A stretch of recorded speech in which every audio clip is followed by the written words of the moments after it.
پاکستان نے افغانستان مصنوعات کی بحارت برآمد کے لیے واگا بارڈر کھولنے کا اعلان کر دیا ہے۔ پاکستان نے افغانستان کی بحارت کو زمینی راستے سے برآمد کے لیے واگا بارڈر کھولنے کا اعلان کر دیا، جس کے تحت 15 جولائی سے بھارت کو افغان مصنوعات کی زمینی راستے سے ترسیل شروع ہو جائے گی۔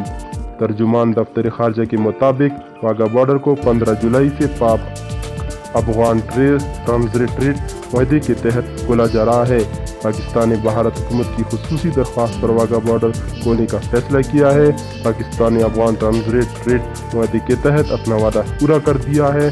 معاہدے کے تحت پاکستان نے دونوں ملکوں کے درمیان تمام باہمی تجارت بحال کر دی ہے۔